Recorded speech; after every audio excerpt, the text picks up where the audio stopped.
দেখে সকলের মুখ শীতল হয়ে গেছে বুক, অন্তরে নেই কোনো ব্যথা, সর্বচরণ তলে রেখে মাথা। আজকে গান করব গুরু শিষ্যের পালা। আপনারা আশিকজন, বিচারকজন, ভাবুকজন বসে বসে করবেন একটু একটু বিবেচনা। আমাদের উভয়েরই বন্ধনা পরিচয়, হাম নাচ শান প্রার্থনা পরিশেষে একটা ধারা আসলেন, সেই ধারাটা হচ্ছে গুরু আর শিষ্য। একটা মিউজিক বাজাই, মিউজিকের সাথে একটু গানটা করার চেষ্টা করলাম, ভুল ত্রুটি হলে মার্জনা করবেন।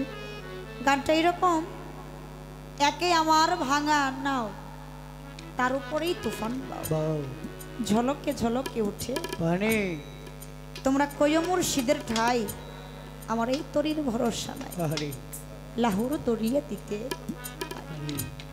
একে আমার ভাঙা ঘর, তার উপরেই মরে চোর, কোন দিন জানি সেই ঘর ভাঙ্গা পড়ে। আবের নেওয়ারি রে কামচা বাঁশের বেড়ারে, বাজারে লুটিয়া নিল চোরাই। এটা বাহ্যিক জগতের কোনো ঘর আর কোনো নৌকার কথা আমার মনে হয় না বলছে। আমি তত জানি না, অত বুঝি না। এটা সাধুগুরু বৈষ্ণব যিনারা ওনারাই ভালো জানে যে এটা কোন নাও আর কোন ঘর। এইবার ধারাটা গুরু শিষ্যের ধারা। আমার বাবাজি লেবু পীর সাহেব ঘোষণা দিলেন, এই পালাটা একটা এমনই পালা, আমরা তো অনেক জায়গায় গান করি, এই পালাটা দেয়। পালাটা দেওয়ার মাত্রই অনেকেই কিন্তু ওইটা চলে যায়, ওইটা চলে যায় আর বলে কয় কি কইব আর কি জানি, এটা তো আমরাই জানি।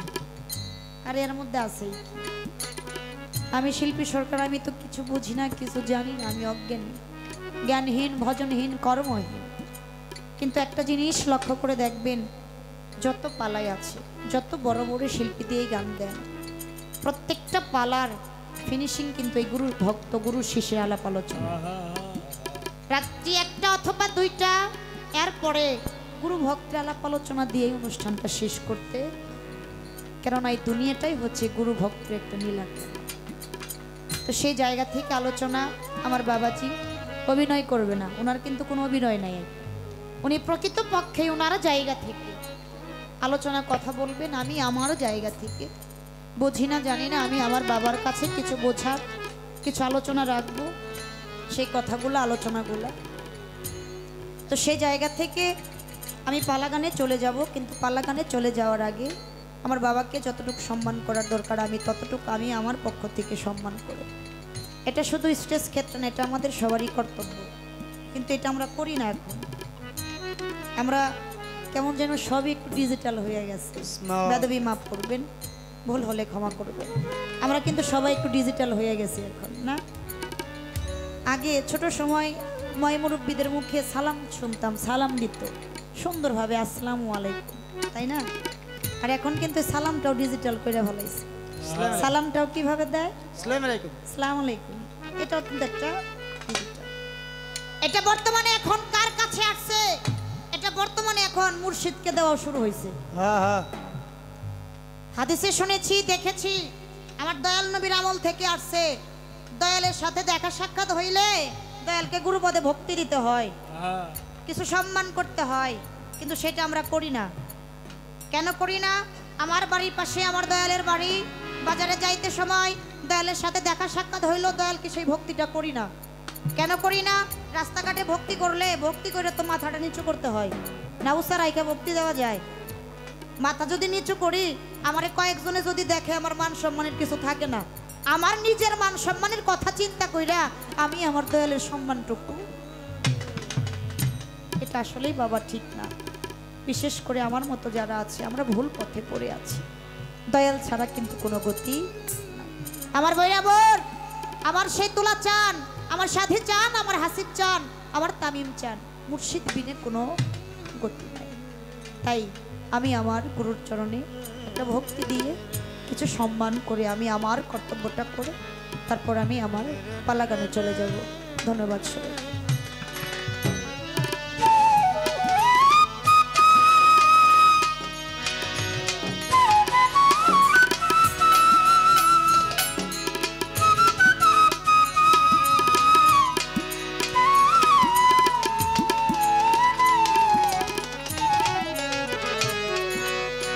এবার আমি আমার জায়গা থেকে একটা গান রাখবো। আমাদেরকে বলা হয়েছে স্টেজ ছোট করার জন্য, একটু আলোচনাটা কথা কম, আমি সংক্ষিপ্ত আকারে একটা গান করব, তারপরে মৌখিকভাবে একটা অথবা দুটি কথা রেখে আস্তে আস্তে একটু অন্য দেশে যাওয়ার চেষ্টা করব। ধন্যবাদ ছিল।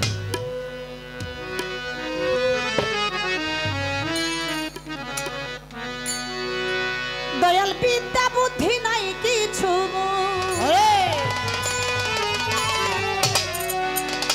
আমার তো কোনো কিছুই নাই। বিদ্যা বুদ্ধি আদব কায়দা কর্ম সাধন ভজন কোনোটাই আমার মধ্যে নাই। আমি সমস্ত কিছু শেখার জন্য, অর্থাৎ আমি আমাকে চেনার জন্য একজন কামেল মুর্শিদের কাছে গিয়েছি। তাই সেই জায়গা থেকে আমার দাদা উস্তাদের এই গানটা। ধন্যবাদ। বিদ্যা বুদ্ধি নাই কিছু, বিদ্যা বুদ্ধি নাই কিছু, মোর চলব কোন কায়দা। আমায় আমি চিনতে এলাম দয়াল তোমার পাঠশালা, আমায় আমি জানতে এলাম দয়াল তোমার পাঠশালা।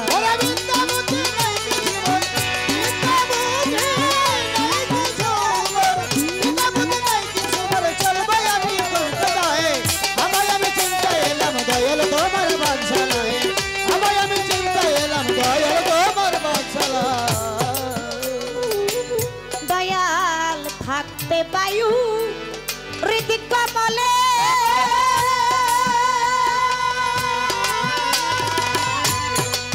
ও দয়ালে জীবিকা নম রে অকালে, থাকতে বায়ু হৃদিক কমলে, দয়ালে জীবিকা নম রে অকালে। কোন বায়ু সাধন করিলে,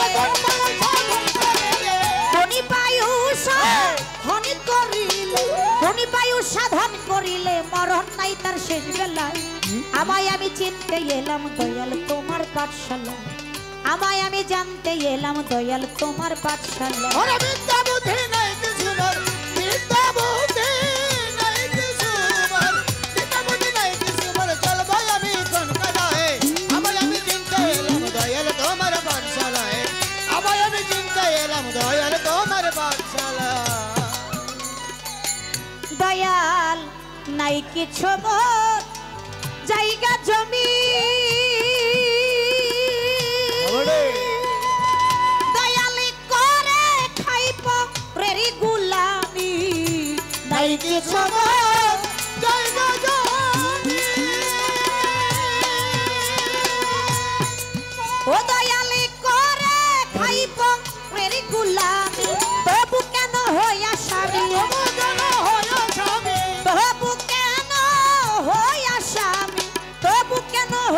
স্বামী বীজ ভাঙা খুনি মামলায়। আমায় আমি চিনতে এলাম দয়াল তোমার পাঠশালা, আমায় আমি জানতে এলাম দয়াল তোমার পাঠশালা।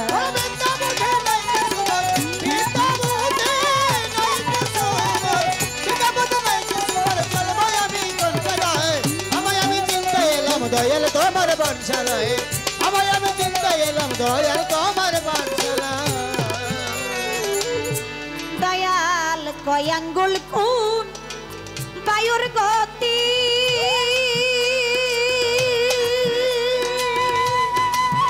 দয়ালি কোথায় বাতার হয় বসতি। কয় আঙ্গুল কোন বায়ুর গতি,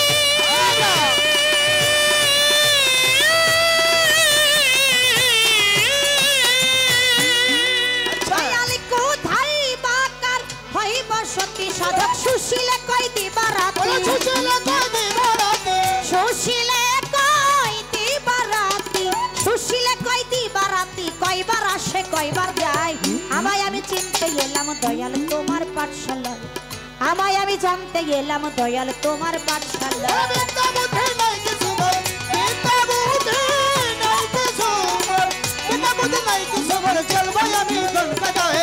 আমায় আমি চিনতে এলাম দয়াল তোমার পাঠশালায়, আমায় আমি চিনতে এলাম দয়াল তোমার পাঠশালা।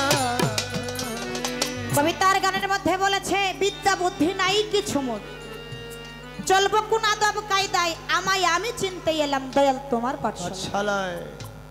থাকতে বায়ু হৃদ কমলে জীব কেন মরে অকালে, কোন বায়ু সাধন করিলে মরণ নাই তার শেষ বেলায়। নাই কিছু মোর জায়গা জমি আমি করে খাই পরের গোলামি, ও দয়াল তবু কেন হইয়া স্বামী বীজ ভাঙা খুনি মামলায়। কয়াঙ্গুল কোন বায়ুর গতি, কোথায় বা কার হয় বসতি, সাধক সুশীলে কয় দিবারাতি, কয়বার আসে আর কয়বার যায়। আমায় আমি চিনতে এলাম দয়াল তোমার পাঠশালায়। গানটার ভিতরে কিছু কথা কিছু আলোচনা আছে। আমি আমার মুর্শিদের চরণে দয়ালের চরণে এই গানটা নিবেদন রাখলাম। এবার মৌখিকভাবে দুটি কথা আমার থাকবে। তার একটা কথা সাধুগুরু বৈষ্ণব যিনারা ওনাদের মুখে শুনে থাকে, ওনারা বলে থাকে। আবার কবির গানের মধ্যেও আছে, যাহাসি বিশ্ব ব্রহ্মাণ্ডে তাহাসে মানব ভাণ্ডে। পৃথিবীর চাইতেও বেশি কিছু আছে এই মানব দেহের মধ্যে যদি কেউ খুঁজে বের করতে পারে। আর সেই বেশিটুকু খোঁজার জন্য, অজানাকে জানার জন্য, অচেনাকে চেনার জন্য একজন কামেল মুর্শিদের কাছে যাইতে হয়। আমি তো জানি না, আমি চিনি না, আমি বুঝি না, এই জন্যই আমি আমার দয়ালের কাছে গিয়েছি সেই অচেন মানুষকে চেনার জন্য, অধর মানুষকে ধরার জন্য। তো যাহাসে বিশ্ব ব্রহ্মাণ্ডে তাহাসে মানব ভাণ্ডে। এই পৃথিবীতে সূর্য হচ্ছে একটা, আর মানব দেহের মধ্যে সূর্য হচ্ছে 12টা। কয়টা বেশি? 11টা বেশি। এটা শুধু আছে এইটাই জানি, কিন্তু ইহার কর্মজীবনেও করলাম না, ইহার ভজন সাধন কর্মজীবনেও করলাম না। এই জন্যই লালন সাইজির একটা গানের মধ্যে আছে, নইলে মোর দশা কি এমনই হয়, দয়াল আমি ওই চরণে তোমার দাসীর যোগ্য নয়। যদি ইহা জানতাম বুঝতাম তাহলে আমার দশাটা মনে এরকম হইতো না। সবই কিছু দিয়ে দেই দয়ালের ঘাড়ে, দয়ালের দোষ। দয়াল আমার কিছু দেয় না, দয়াল আমার এটা দিয়ে করায় না, দয়াল আমার এই কর্ম দিল না, দয়াল আমার এই ভজন দিল না, হ্যাঁ দয়ালের বাড়ি গেলাম না। আসা যাওয়া না থাকলে তার সাথে প্রেম ভালোবাসা আমার দোষে আমি নিজেই দোষী। দয়ালের এই জায়গায় কোনো দোষ নাই। দয়াল আমাকে দিয়েছে কিন্তু আমি করতে পারলাম না। তাই আমি যেন করতে পারি সেই কর্ম, সেই ভজন, সেই কথাগুলা কি বাহ্যিক জগতে সূর্য একটা, মানব দেহের মধ্যে 12টা, 11টাই বেশি, কিন্তু এটা মানব দেহের মধ্যে আছে। পৃথিবীতে যেই সূর্যটা উঠে, এটা কখন উঠে আর কখন অস্ত যায় এটা আমরা জানি। কখন উঠছে এটার সময় আছে, আর কখন অস্ত যাবে এটারও একটা সময় নির্দেশন আছে।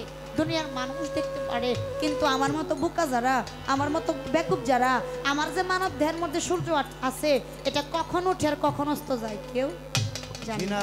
আমি তো নিজেই জানি না, এজন্যই তো আজকে আমার দশাটা। এজন্য আমি এই জায়গা থেকে প্রথম জানতে চাইবো, বুঝতে চাইবো, দয়াল আপনি একটু বলতে যে সূর্যটা পৃথিবীতে এটা কখন অস্ত যায় কখন উঠে সবাই দেখে, কিন্তু আমার মানব দেহের সূর্য আমি দেখতে পারি না।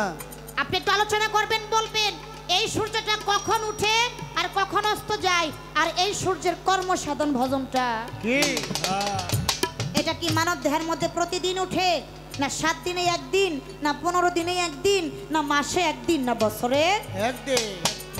ইহার কর্ম সাধন ভজনটা বিষয়বস্তুটা কি? 1 নাম্বার। আর 2 নাম্বার, ওই যে আমার লেবু বিশ্বাস আমার বাবাজান কইছে, শরীয়ত সরকার আজকে আপনি কইয়া যায়েন আপনার এই জায়গা থেকে অ্যারেস্ট করবে না, পুলিশ আইব না, করবে না। আজকে সত্য কথা আপনি একটু বলে যাবেন, বেদবি মাফ করবেন। আমি কিছুদিন আগে, অর্থাৎ এই ডিসেম্বরের গান করলাম আমাদের টাঙ্গাইলের একটু ভিতরে, যাকে চর এলাকা বলে। গানটা ওই যে ওনারই ভাই, মানে ওনারই ফটোকপি আরেকজন আমার শামীম কাকা, আমার সুশীল বাবুর আরেকজন ছাত্র। মানে বাবাকে দেখলে আর শামীম কাকা দেখলে মানে একই চেহারা দুজন, যারা দেখছে তারা হয়তো এই কথাটা জানে। ওনার সাথেই গান। তো ওই জায়গায় গানে গেছি, কইতেছে কয় এই দরবারটা হচ্ছে নিরামিষের দরবার। কেমন নিরামিষের দরকার? কয় আজকে শুধু সবজি, কোনো মাছ মাংস হইব না। তো আমার এক পোলা পানে কইতেছে কয় কেলিগা হইব না, কয় কালকে আইয়েন, কালকে খাওয়ামো, কিন্তু আজকে খাওয়ামো না। কয় আপনারা খান নাই? কয় দুপুর পর্যন্তও খাইছি কিন্তু এখন খাওয়ান যাইব না। মানে দুপুর পর্যন্তও খাইছে, রাত্রিবেলা খাওয়া যাবে না। কথাটাই জন্য বললাম, আমার মতো বেকুব যারা আছে এটারাই আমরা এভাবে ধরে নিছি, কিন্তু প্রকৃতপক্ষে যে নিরামিষ আর আমিষ সেটার কি করছি? কোনো কিছু করছি না, কোনো কিছু করি নাই। আমার বড়ি আবার পাক দরবার শরীফ, এই দরবারে গরু মহিষ ছাগল যে যেটা মানত করে সেটাই নিয়ে যায়। দরবারে কুরবানি হয়, ভক্ত সেবায় লাগে, মানুষের আয়োজনে লাগে। আর আমার আরমারা ফকরহাটি দরবার শরীফ, এই দরবারে কোনো আমিষ চলে না। এরাও কিন্তু বেলায়েতের পীর মুর্শিদ, আর আমার বড়িয়াবর পাক দরবার শরীফ ও বেলায়েতের পীর সেই আমরা ধরে নিয়েছি আমিষ আর নিরামিষ বাহ্যিক জগতের খাবার, কিন্তু আমার মনে হয় এটা আসলেই না। মূল ঘরের খবর না যাই না, বাইরের ঘরে নিয়ে একটু দৌড়াদৌড়ি বেশি করি। এজন্য আজকে হাসা কথা, আমি জানি আপনি হাসা কথা কোন হাসা কথা কইছিলেন দেখে এই অবস্থাটা মনে হয়েছিল। আজকেও আপনি একটু হাসা কথা কয়ে যাইবেন। প্রকৃতপক্ষেই আমিষ আর নিরামিষের বিষয়বস্তুটা এইটা কিভাবে হয়, এটা কিভাবে হয়, ইহার কর্ম সাধন ভজনটা এই কথাটা আমার গুরুর কাছে একটু আলোচনা রইল। আস্তে এই কর্ম সাধন যদি জানতাম, ওই যে দয়াল আমার বাড়ি যায় না, দয়াল রে ঘরের বারান্দায় শুয়াইয়া দয়াল রে দেখাই দেই বাজানি যেটা ফ্যানের সুইচ আর এই যেটা হচ্ছে লাইটের সুইচ। আপনি যখন যেটা লাগবো একটু ফ্যানের মধ্যে সুইচ দিয়ে লইয়েন আর লাইটের মধ্যে সুইচ দিয়ে লইয়েন। আমার মধ্যে এই কর্ম নাই দিকে দেখি, আর যদি থাকতো আগে যারা গুরু ভজন করছে দয়ালের মুখের দিকে তাকায় আছে সব সময়, গুরু যেন কোন সময় আমাকে কোন আদেশটা, এখন কিন্তু সেইটা হয় না। তাই এই কর্ম এই সাধনটা কি আপনি একটু আসলেই এই কথাগুলা বলে যাবেন। এই কথাই দয়াল বিদ্যা বুদ্ধি নাই কিছু, বিদ্যা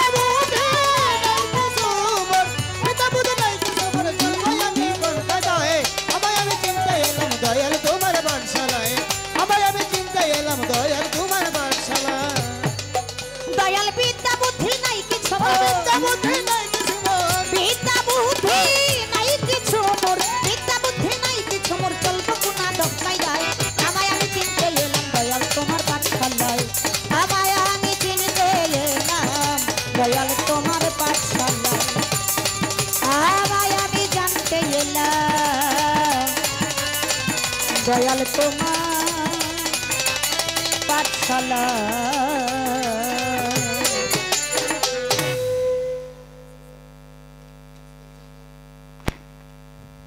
পালা গানটা প্রথম স্টেজেই পর্যন্ত রাখলাম, তারপরে দুটি করে গান, একটা গানের ভিতরে কথা আলোচনা আর একটি গান দয়ালের দরবারে মুর্শিদের দরবারে প্রার্থনা।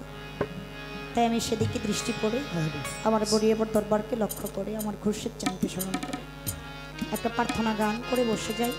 তারপরে আমার বাবা যান দেখি কোন দিকে যায়, আপনাদের দোয়া কৃপা আশীর্বাদ থাকলে ওই পথে হাঁটার চেষ্টা করব। ধন্যবাদ। কে দিয়াভ জীব দয়াল আমার কিছু নাই, আমার তামিম চান কি দিয়াভ জীব দয়াল আমার কিছু নাই, আমার দয়াল চান। কি দিয়াভ জীব দয়াল আমার কিছু নাই, আমার বলিবা বলি তুমি আমার পরাণের পরাণ, তুমি আমার পরাণের পরাণ, আমার তোলা চাই তুমি ভক্তের পরাণের পরাণ। হায় কি দিয়াভ জীব দয়াল আমার কিছু নাই, আমার দরদি তুমি ভক্তের পরাণের পরাণ, তুমি ভক্তের পরাণের পরাণ, আমার দয়াল রে তুমি ভক্তের পরাণের পরাণ। না জানি সাধনই আমি সাধি জানি, না জানি ভজ তামিম চাঁদ, শুধুমাত্র জানি দয়াল তুমি মহাজ। ওরে না জানি সাধন রে দয়াল, না জানি ভজন, শুধুমাত্র জানি দয়াল তুমি মোর আপন। হাসি বিচার না জানি সাধন কইরা বরি, খুরশেদ জানি রে না জানি ভজ মতি চা, শুধুমাত্র জানি দয়াল তুমি মহান। আমি বিপদে প্রিয়া তুলা চাঁদ জপি তোমার নাম, আমার তামিম চাঁদ। আমি বিপদে প্রিয়া দয়াল জপি তোমার নাম, আমার দয়াল রে। বিপদে প্রিয়া হাসি বিচার জপি তোমার নাম, আমার ফটিক চাঁদ।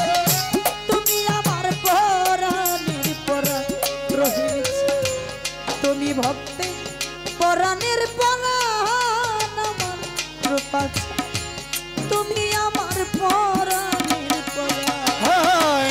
তুমি আমার পরাণের পরাণ, আমার তুলা চাঁদ, তুমি ভক্তের পরাণের পরাণ, তুমি ভক্তের পরাণের পরাণ, আমার দয়াল রে, তুমি ভক্তের পরাণের পরাণ।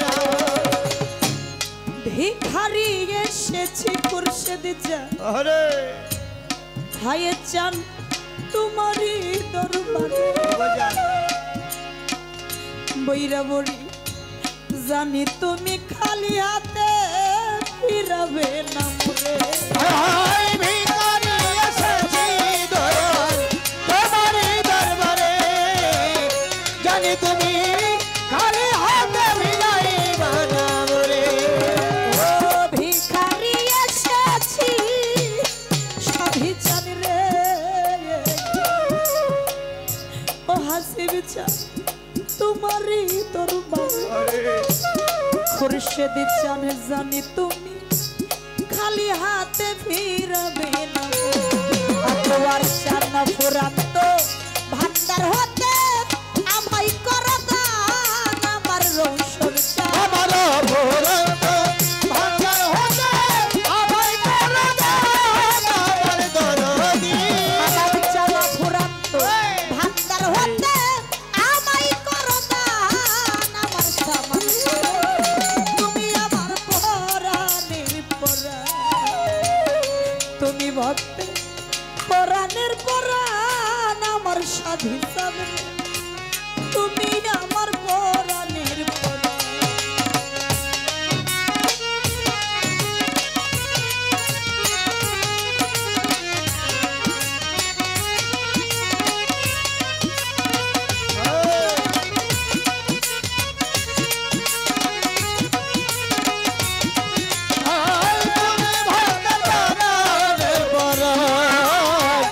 তুমি ভক্তের পরাণের পরাণ, আমার দয়াল রে, তুমি ভক্তের পরাণের পরাণ।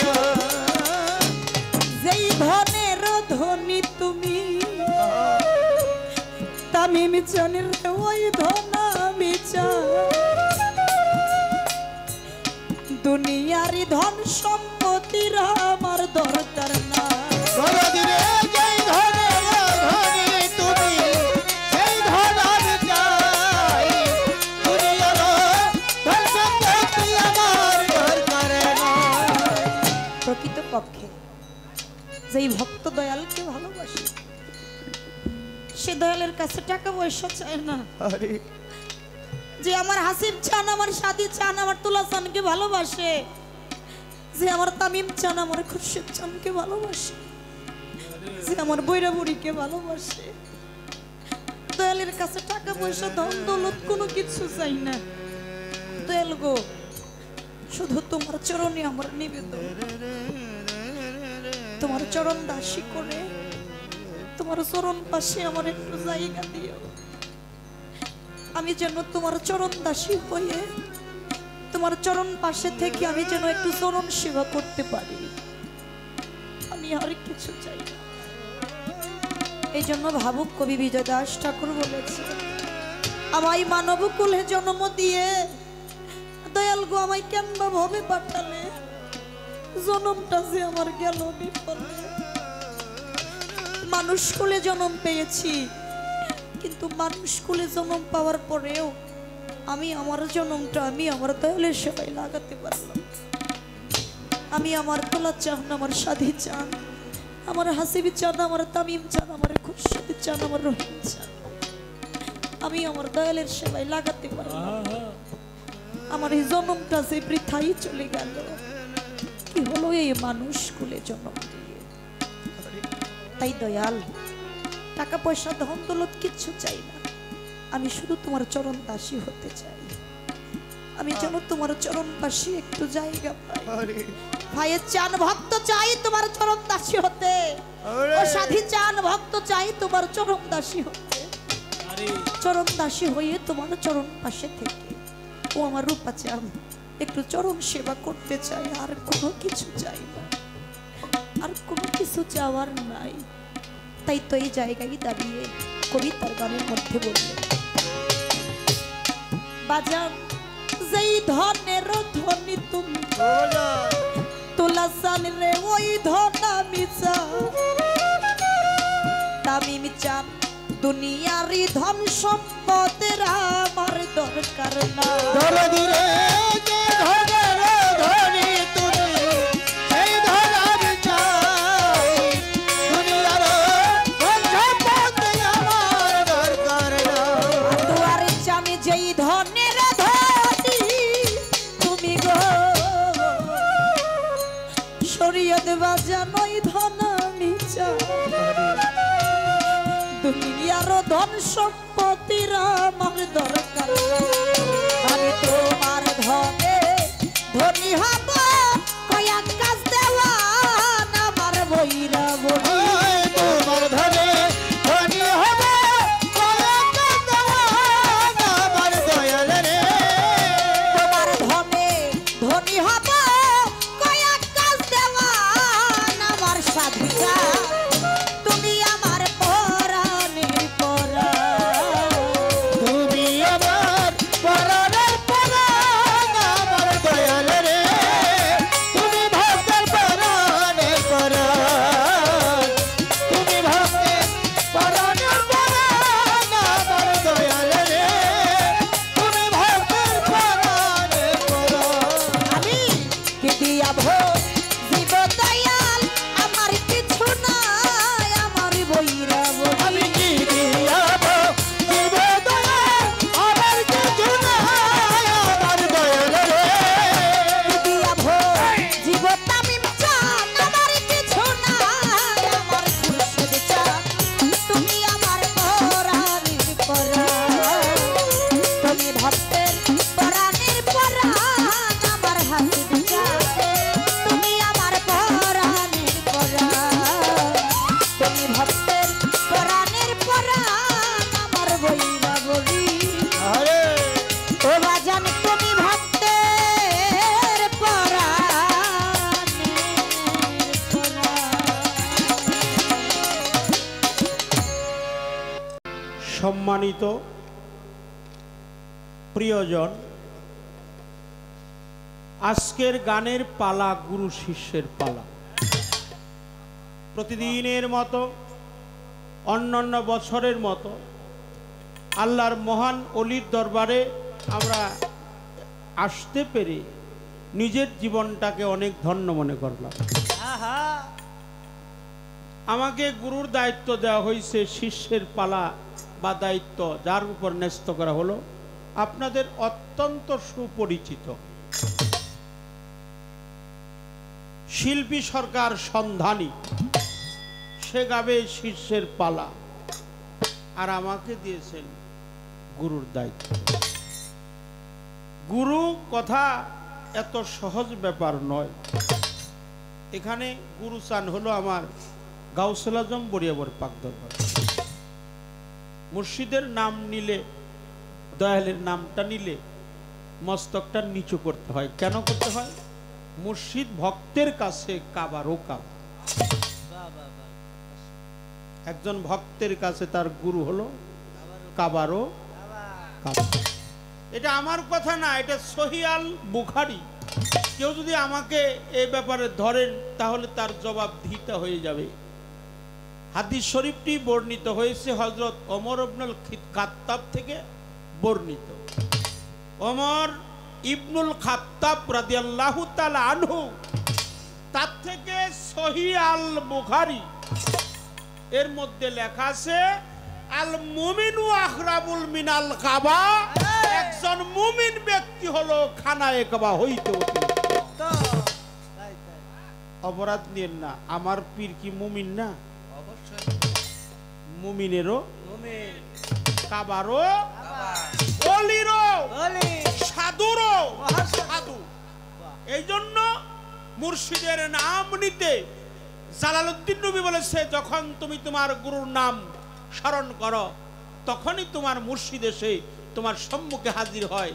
যখন আমি আম এই কথাটা স্মরণ করি, তাহলে আম দেখতে কেমন, খাইতে কেমন, এটা আমার উপরে সামনে হাজির হয়ে যায়।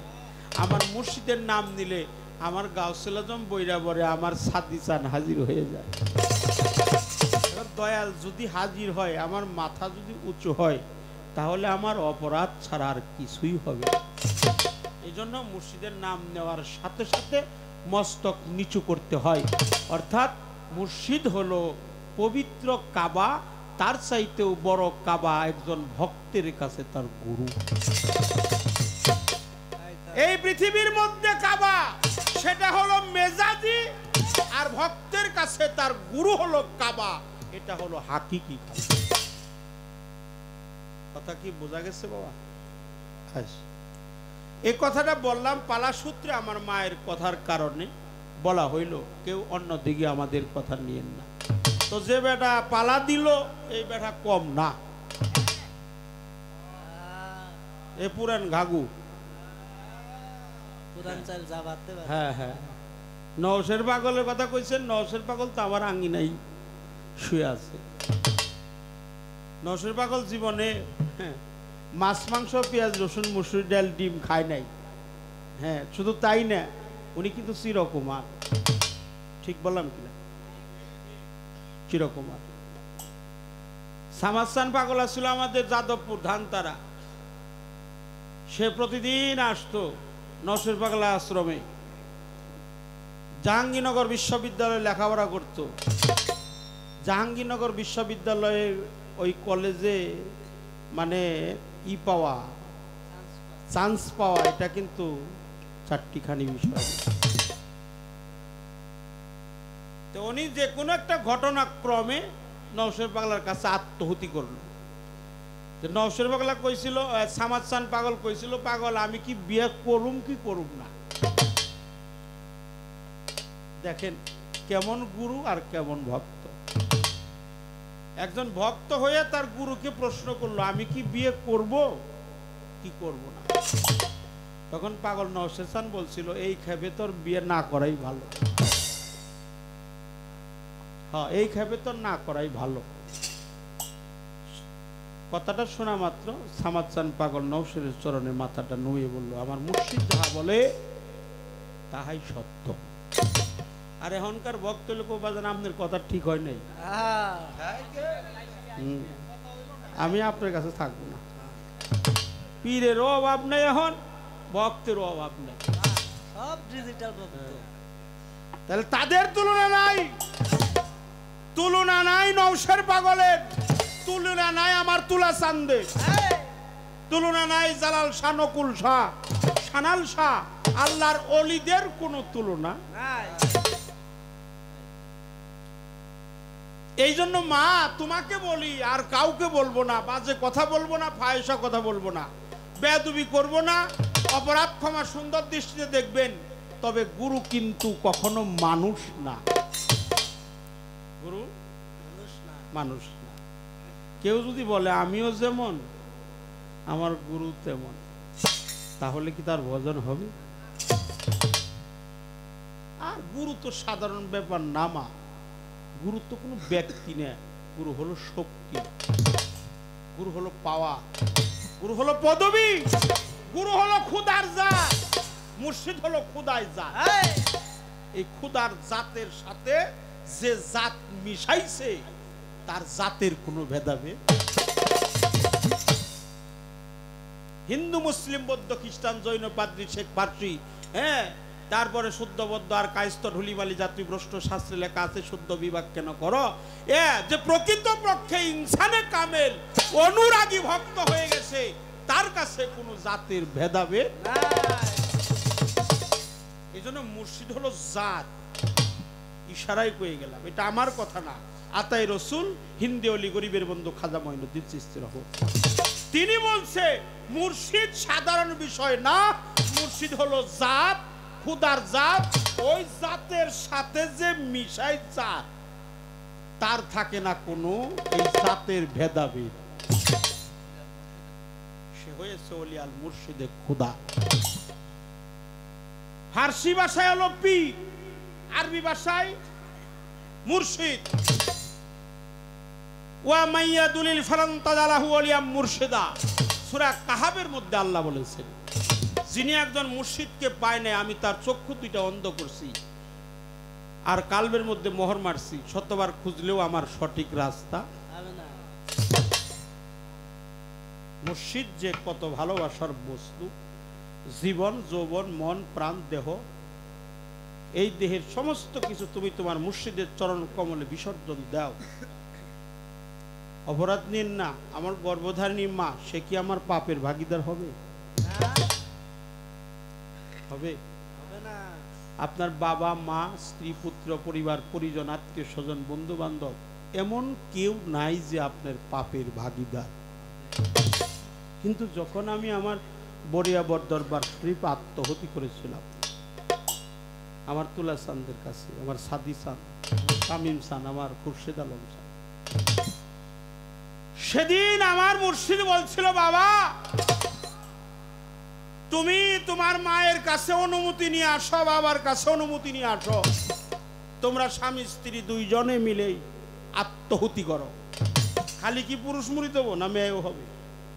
স্বামী এবং স্ত্রী, অর্থাৎ ছেলে এবং নারী এবং অন্তরে নাই বিশ্বাস ভক্তি, হাত ধরিয়া তওবা করে মুরিদ কই না তারে, আমি মুরিদ কই না তারে। যার অন্তরে বিশ্বাস ভক্তি নাই সে কখনো ভক্ত হতে পারে না। এই আদর্শটা আমার শিল্পীর মধ্যে পাওয়া গেছে, যা বড় বড় শিল্পীর মধ্যে নাই। শিল্পীর অভাব নাই, ওদের নাম শুনতে খয়রাত। কিন্তু একটা প্রশ্ন উত্তর দিব, ক্ষমতা নাই, এই ক্ষমতা নাই। নাই। এই গান শুনলেই তো শিল্পীর মাথা নষ্ট হয়ে যাবো। যে গান দিয়ে প্রশ্ন করছো যে আমায় আমি চিনতে এলাম, কয় সাধকের গান যেটাই নেহেসরে আনবো তা খুঁজ যাই পাইব না গান। যে কয় আঙ্গুল কোন বায়ুর গতি, কোথায় বাকার হয় বসতি, থাকতে বায়ুর ঈদ কমলে, বাসাই তো বুঝবো না।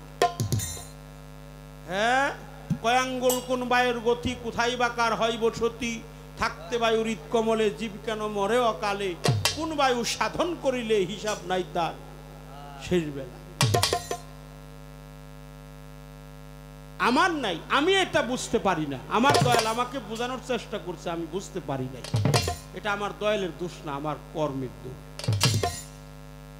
আল্লাহর দোষ আছে? পীরের কোনো দোষ আছে? পীরের কোনো দোষ নাই। কোনো পীর খারাপ না, ব্যক্তিগত আমি খারাপ হইতে।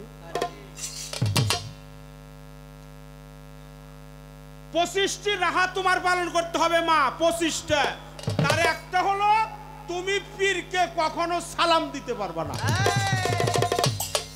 সালাম কেন পারবে না? সালাম দিলেই তার উত্তর দিতে হয়। যদি বলি আসসালামু আলাইকুম, তাহলে বলতে হবে ওয়ালাইকুম সালাম রাহমাতুল্লাহি ওয়া বারাকাতুহু।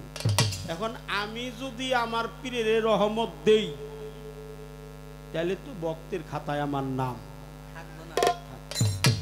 এই জন্য মা, পীরেরই দরবার, ভক্তের কাবাগর, জান্নাতের হাওয়া তথাই বয়ে যায়।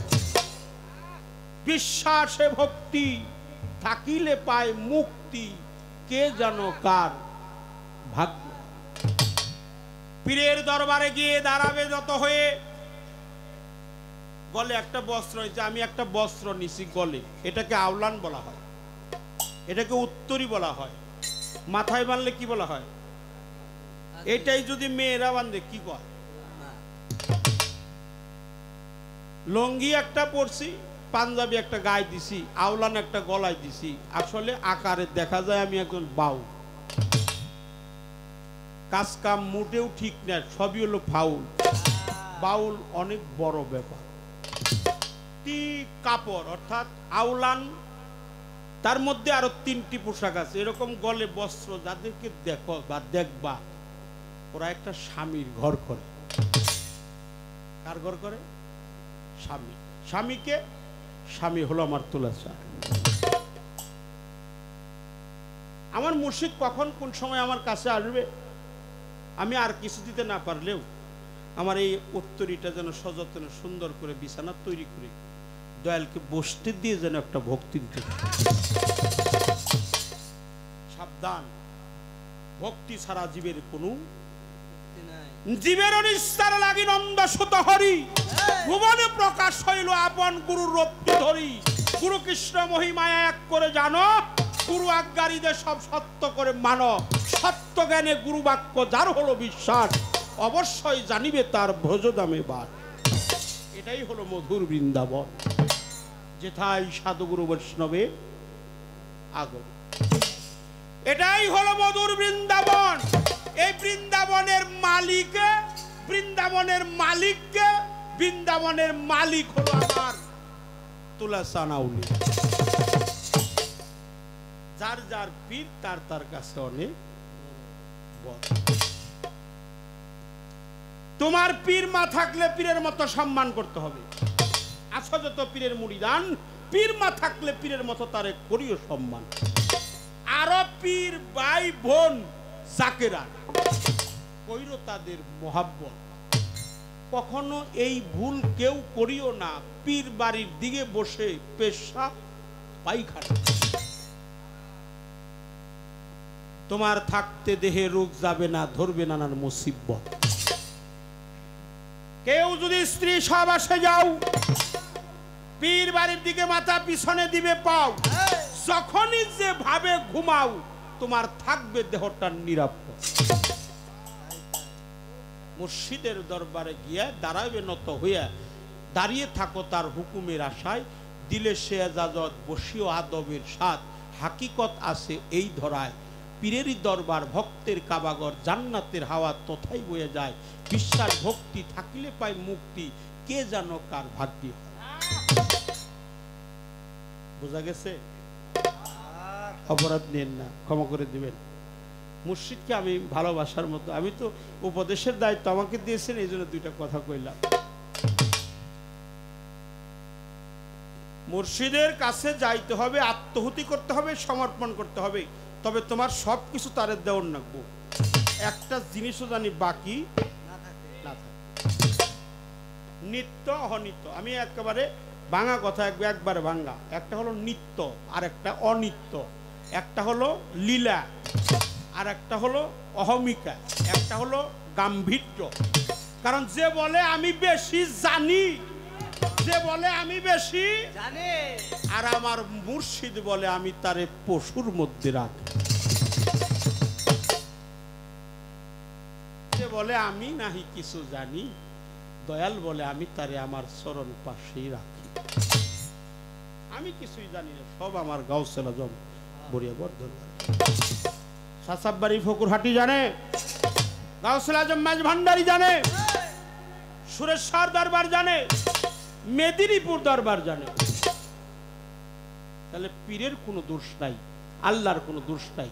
এরা আল্লাহর জাত, খুদার জাত, খুদার পাওয়ার। ওলি আল মুর্শিদে খুদা। সিবগাত আল্লাহি মানে হাসানু মিনাল্লাহি ওয়াস সিবগা, এটা সূরা বাকারা।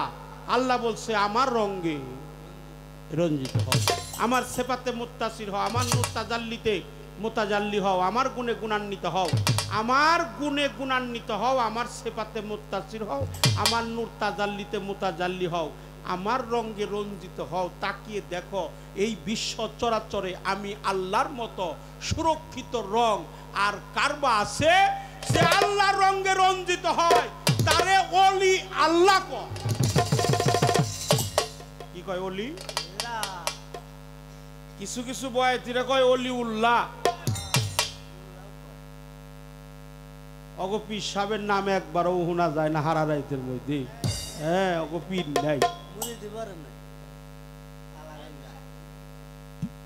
ওলি উল্লাহ না, ওলি উল্লাহ না, ওলি আল্লাহ। আল্লাহ। এটা সহি হাদিস শরীফ আসছে, বান্দা যখন নফল বন্দিগি করতে করতে আল্লাহর উচ্চ পরিষদের সদস্য হয়ে যায়, তার হাত দুইটা আল্লাহর হাতের সাথে লয় হয়ে যায়। তার পা দুইটা আল্লাহর পা হয়, তার চোখ আল্লাহর চক্ষু হয়, তার কর্ণ আল্লাহর কর্ণ হয়, তার নাসিকা আল্লাহর নাসিকা হয়, তার মস্তক আল্লাহর মস্তক হয়। তাহলে চক্ষু, কর্ণ, নাসিকা, ত্বক, বাত, জিহ্বা, লিঙ্গা, হস্ত, পদ, লিঙ্গ, গুর্জ, মুখ মণ্ডলী চক্ষু, কর্ণ, নাসিকা, ত্বক, দম, বায়ু, উপস্থ এই দেহের অঙ্গ প্রত্যঙ্গ সবকিছু যখন আল্লাহর পরিষদের সদস্য হয়ে যায়, তখন আমার আল্লাহ বলে, ও ফেরেশতা দল সাক্ষী থাকো, ৭০,০০০ ও হলো অলি, আমি নিজেই থাকি ওর মধ্যে আল্লাহ, আমরা দুয়ে মিশে হলো অলি। এই জন্য আল্লাহ কোরআনে সূরা ইউনূসের ৬২ নম্বর আয়াতে বলছে, আমার অলিগণের কোনো ভয় নাই, কোনো ভয় নাই, তারা মরে নাই। ফতোয়ায়ে রশিদিয়ার মধ্যে লেখছে, আল্লাহর অলিগণ যানবাহন পরিবহন ছাড়া এই তামাম পৃথিবীটা পরিভ্রমণ করতে পারে। একটু সুবহানাল্লাহ।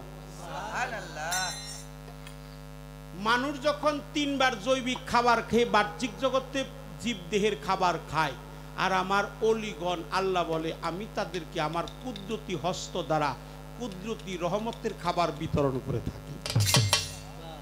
এই জন্য আল্লাহর অলিরা মাজারে জাগ্রত আছে। আমাদেরকে বলে আমরা নাকি মাজার পূজারি। আমরা মাজার পূজা না, মাজার পূজারি না। হ্যাঁ, মাজার আমরা পূজা করি না, মাজার জিয়ারত করি, মাজার বিশ্বাস করি। তুমি কি? তুমি যে তোমার চিনবে, তুমি কি? আল্লাহ বলছে, হাত আছে ধরে নাই, পা আছে চলে নাই, কান আছে শুনে নাই, চোখ আছে দেখে নাই, ওটাকে গালি দিছে আল্লাহ, বালহাই আদালু, ও হলো চতুষ্পদ জন্তুর চাইতেও নিকৃষ্ট। রাসূল বলেছে, মান আরাফা নাফসাহু ফাকাদ আরাফা। এটা মাওলা আলীর থেকে রয়াত চলে আসছে, যদিও এটা সর্বপ্রথম আমার রাসূল পাক সকলে বলে সাল্লাল্লাহু আলাইহি ওয়াসাল্লাম। প্রিয় নবী, মায়ার নবী, নূর নবী, সেই নবীর নাম নিলে 2টা বৃদ্ধাঙ্গি চুম্বন খেয়ে চোখে লাগাবেন, তাতে আপনার চোখের রোশনাইটা বেড়ে যাবে। নবীর সোহাবতে মহব্বতে আপনার মুখের বরকতটা বেড়ে যাবে। নবী ছিল, আছে, থাকবে, থাকবে। আল্লাহর ওলিরাও ছিল, আছে, পৃথিবী যতদিন আছে আল্লাহর ওলিরা ততদিন আছে। খারাপ বলছি? তুমি তোমারে চিনো, আল্লাহ কইছে চিনো, যে নিজের চিনে না হলো চতুষ্পদ জন্তুর চাইতে খারাপ। রাসূল কইছে, মান আরাফা নাফসাহু ফাকাদ আরাফা রাব্বাহু। বড় পীর আব্দুল কাদের জিলানী বলছে, তুমি যে কেমন মানুষ তাই যদি চিনতে তুমিও, তাহলে চিনতে পারতো অন্তর অন্তর্যামী। ফরিদপুরের আহমদ ফকির বলছে, লালন সাইজি বলছে, আপনারে চিনতে পারলে যাবে তোর অচেনারে চেনা। তাহলে তুমি কি? তুমি কি? আমি হলো 2 প্রকার। আমি আমাকে চিনব কি? আমি আমায় চিন